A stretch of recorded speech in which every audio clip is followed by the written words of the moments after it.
Lone Ruin is Super Rare Original's newest release onto the Nintendo Switch. The Super Rare brand has been known for printing physical copies of games that typically just get a digital release on the Nintendo Switch, but as of recently they've been doing more and more publishing supporting small indie developers, which is highly applauded. This roguelike entry is drenched in colors of Tron and the gameplay of Hades, and that can be both a good thing and a bad thing at the same time. First off, story-wise, there's little to go off. The game doesn't divulge much to start off, and other than you're basically a mage exploring the of course aptly named ruins where corruption is simply spreading. The rest is trickled out as you progress, but since this is a game where you'll most likely be dying a lot, it may take you a long time to actually see the next sequence and have a better grasp as to what you're doing, everything you're doing. Each run starts out similarly. You're handed out one spell and off you go.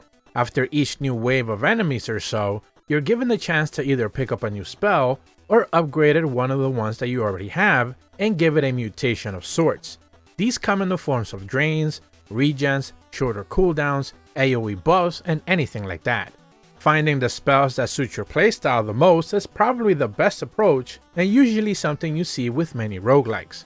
The issue here is that once you find a setup you really like and get accustomed to, for example me and ranged spells, it's hard to get and convince yourself to try out many other things. Maybe it's a balance issue, maybe it's the fact that some skills and spells just don't feel as punchy, but the more could have been done to basically give each one of them a little bit more balance and something more to do, even with those types of mutations you can pick up in extras. Another issue is the aforementioned Tron color palette. While it looks fantastic at first glance and even in the trailers, the problems begin to prop up when you have a room full of enemies and they all kind of blend into not just one another, but the background as well. Sure, there's color contrast and spells going off and pretty much numbers being displayed at all times, but in the heat of the battle, you could easily miss something that is a bit of a shame since the game could have done a little bit more with the same idea and shifting the colors around a little bit and give you something more to look at. Performance on the Nintendo Switch is mostly good.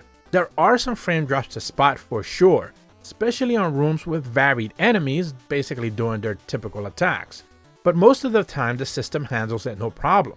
I spend a lot of my time playing this on the Nintendo Switch Lite as I do with many of my reviews, and it looks good, but my goodness does this game pop on the Nintendo Switch OLED.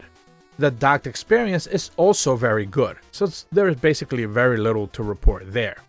Lone Ruin is a game that is wearing its inspiration on its sleeves and is clearly showing it, and while that's not a bad thing, it does very little to separate itself from the already heavily crowded pack of roguelikes that seemingly seem to release just pretty much on a weekly basis.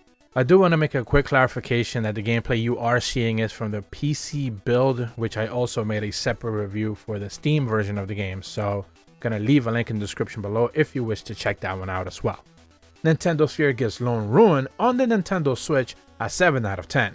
If you're brand new to my channel, be sure to leave a like and subscribe, hit the bell to receive notifications when the videos go up, and as always, thank you so much for watching. See ya!